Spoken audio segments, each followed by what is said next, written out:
Hey y'all, hey, welcome back to my channel. My name is Michaela Janae. If you're new here, hey, welcome.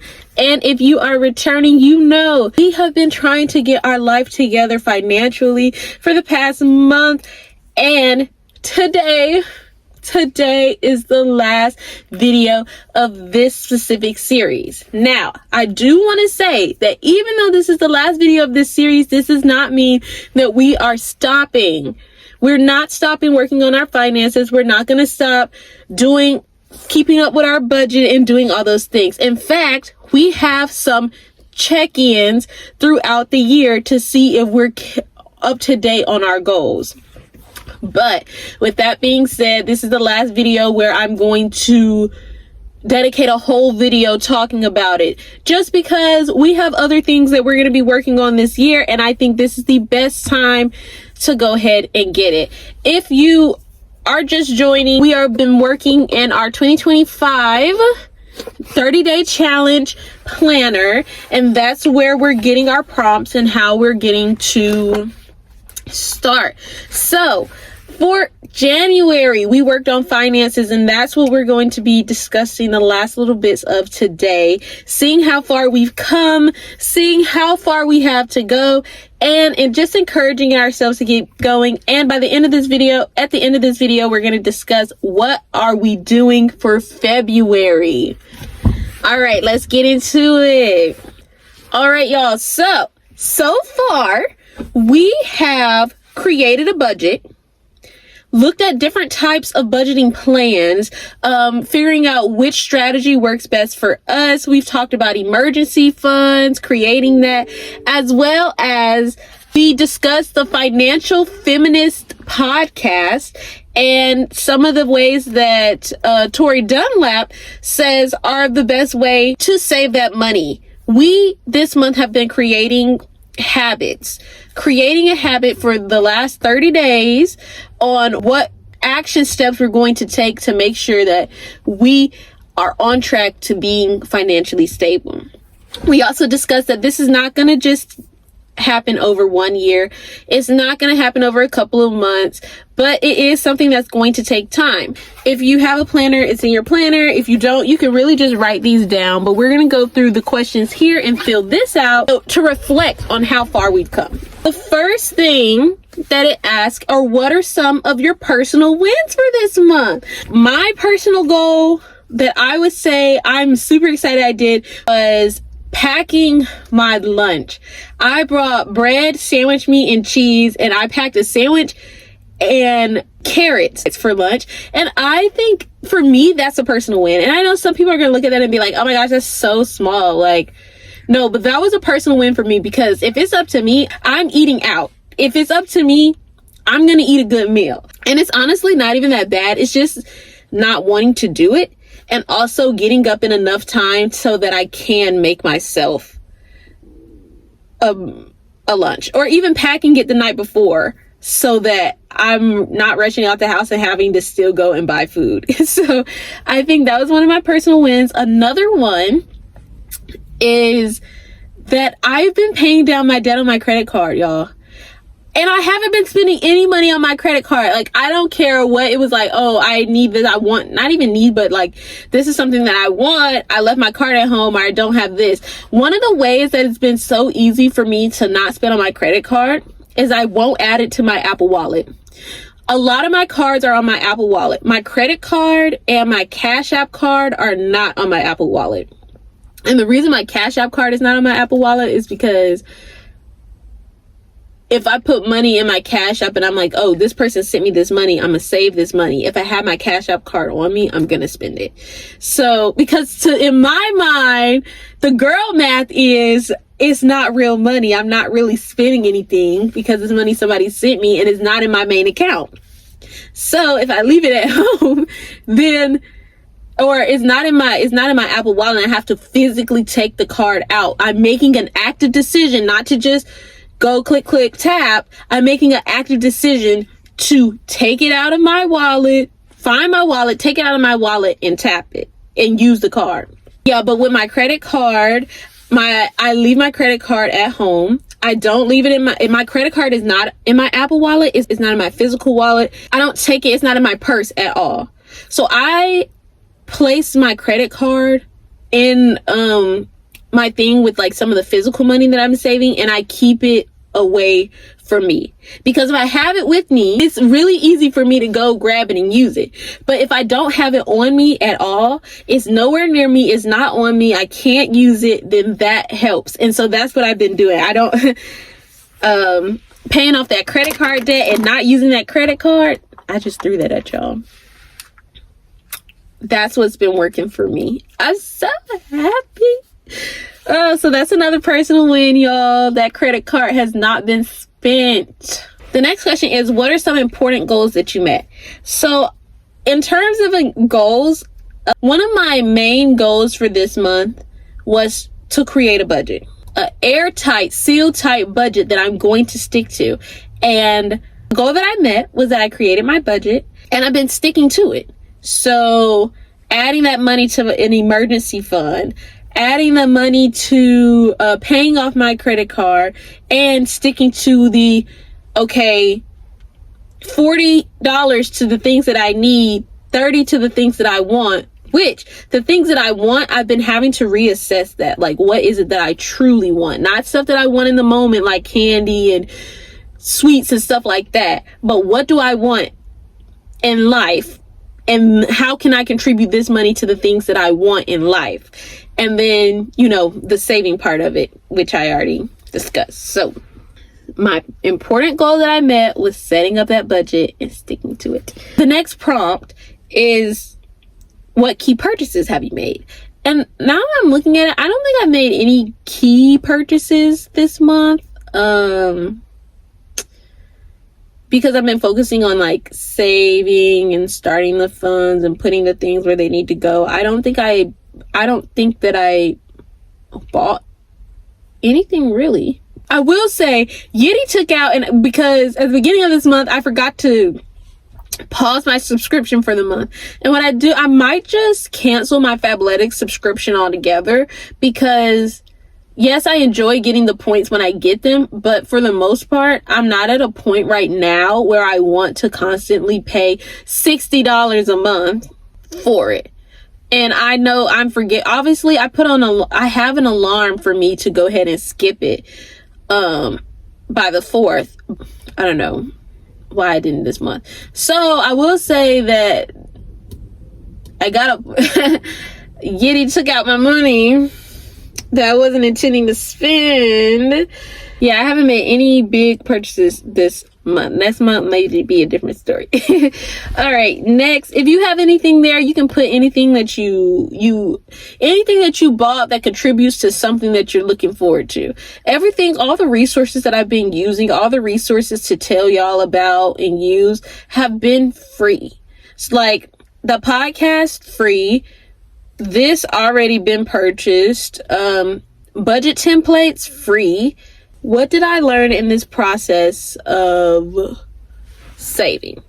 I would say the main thing that I learned is that it's not going to be easy. I say this because sometimes I get in my head about a lot of things. When I start something, I become engulfed in it, obsessed with it. And I'm like, if I'm doing this, it's going to happen this way. Like, even when going on trips and stuff, I say this a million times a day, like, I'm a planner. I will plan everything to the T. And then if we're even 1 minute off, I'm losing my mind, because I'm like, we're supposed to be here on this time and here on this time. This is how we maximize our trip, and we need to do this, then the third. And I can't, it's hard to function outside of that, because now I'm upset. Now we're not doing what we plan to do. Now we're missing out on this, and we got to cancel this, and now we can't get the most of everything. And so in terms of this specific goal, I've learned that not everything's going to go as planned.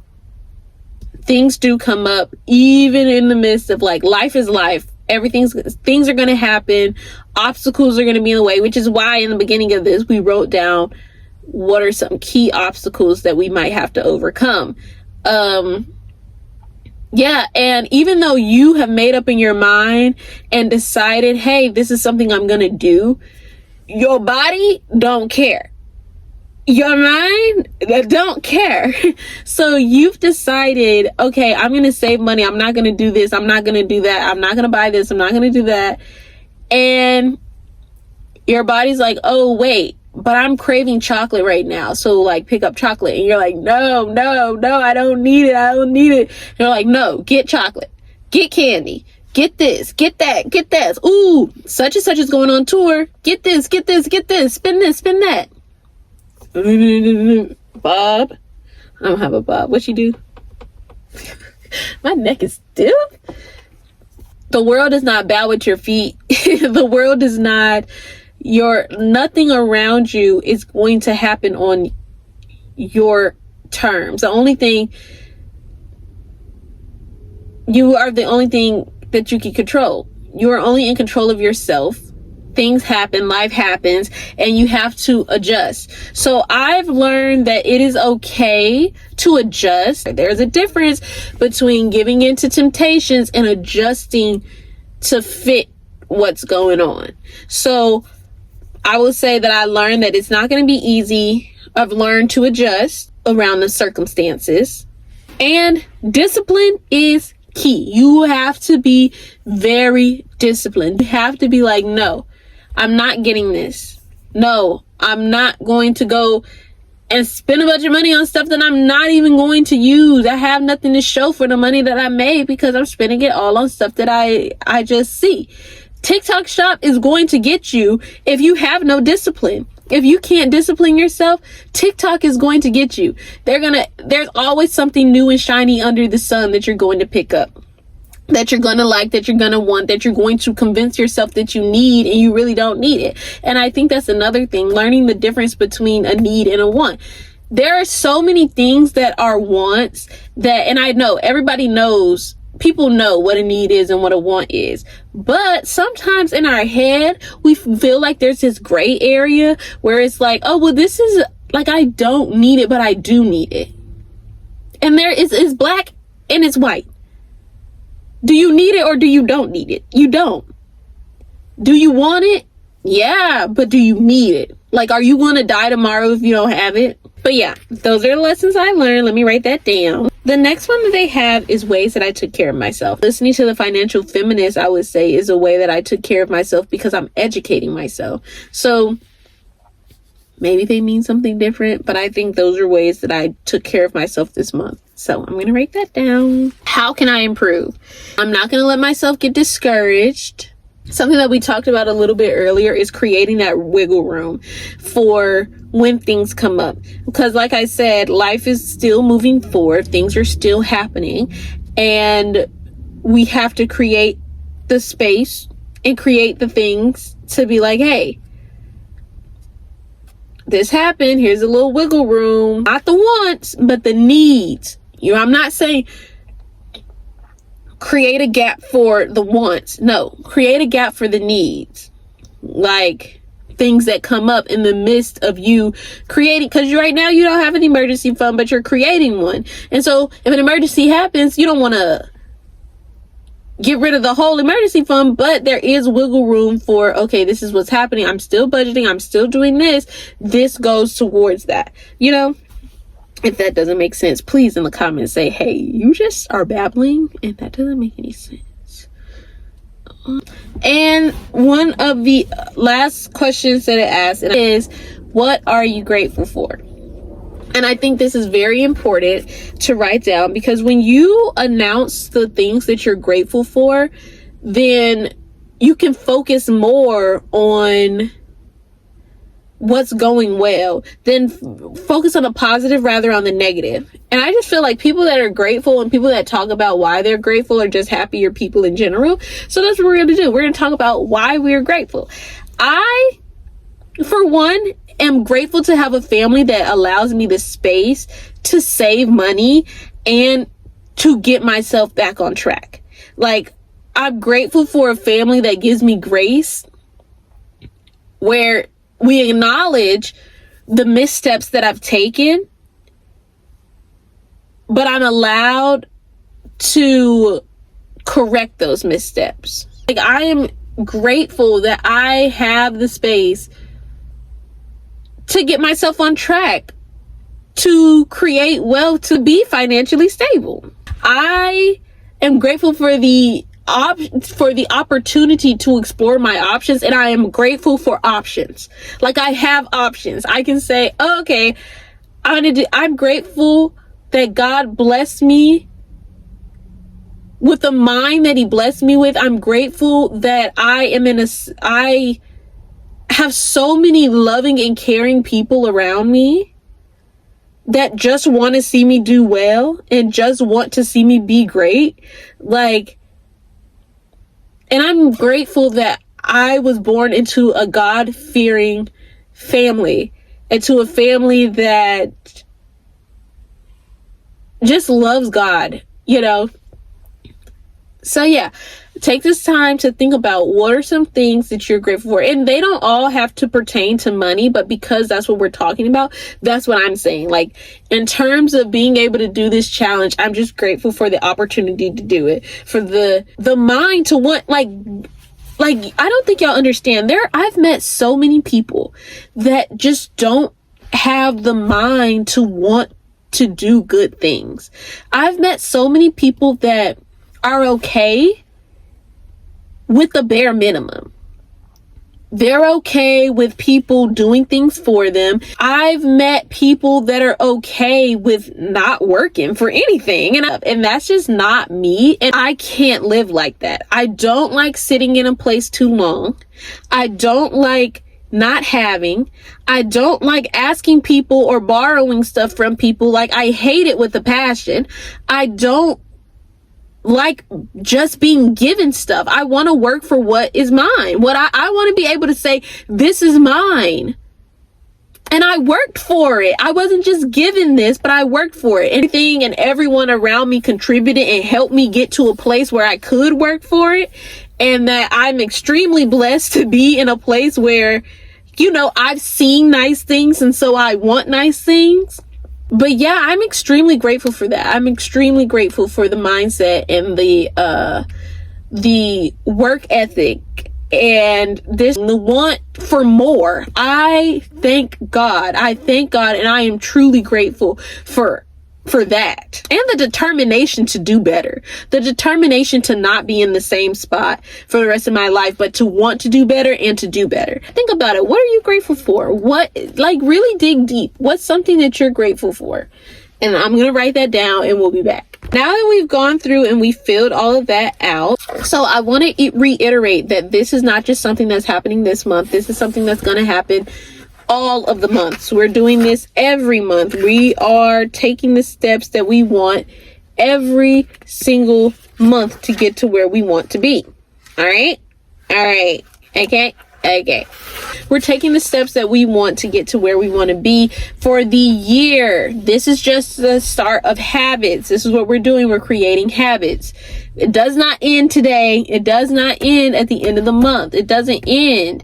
We are pushing forward. All right? Okay. Go ahead and write down, what are your goals for next month in money wise? What are those goals for your money next month? Create their budget for next month. Look at what you did this month and adjust. And next month, that's going to be what you stick to. So, what are we doing next month? What are we planning for the next 30 days? And y'all, this is going to be, I don't know if it's going to be my favorite thing in the world, but it definitely is an area in my life where I'm very inconsistent with. Like, one day I'll be up and at it, and the next day I'm not. So this is going to be good. So the next area that we will be focusing on is our physical health. In my next video, we will be going into depth into this, and we're also going to be, taking our first steps, which means getting active, eating healthy, doing all of those things. And that's up to you. But for me, I am going to be focusing on getting active, whether it's being inside active, being outside active, whatever that is. And I know what you're thinking. February only has 28 days. How are we going to do a 30-day challenge with only 28 days? Let me tell you what we're going to do. We're going to continue to log down and count everything into March so that we can complete the full 30 days. So there might be a combined video of working out as well as, or physical health, as well as whatever the March one is. So yeah, I'm looking forward to doing that with you all. I just want to say, if no one else tells you, I am super proud of you and how far you've come. Maybe you didn't reach your goal for this month. Maybe you didn't, but that's okay. It's always going to be ugly before it gets pretty. Except for me, Anyway, if you didn't reach your goal for this month, that's okay. You're getting started, but you started on the habits, and that's all that matters. You're working towards your goal. Next month, we're going to try to reach that goal. Small wins. Look at what you did do and keep going, keep pushing forward. You're doing great. You're doing great, sweetie. You're doing great. You're doing amazing. Keep pushing, keep going. You got this. If you ever need any encouragement, go back to any one of those videos and look at how far you've come. Look at where you started and where you are now. You got this. I'm proud of you. If nobody else is, I'm proud of you, and you should be proud of you. Let's keep going. We got this. And I will see y'all literally in a couple of days to start. I'll see y'all in a couple of days so we can start that February challenge, y'all. Yeah. All right. Thank you so much for watching. Love you lots. Bye. So the next thing it asks the next thing that it asks, whatever. Anyway, the next question. Why are they driving? Every single time I record, somebody and their great grandma decided to drive slow in front of the house. February only does it have 28 or 29 days? We're going to continue to log down everything in May, in June, in July, in August, in September, in October, March. Okay, we're going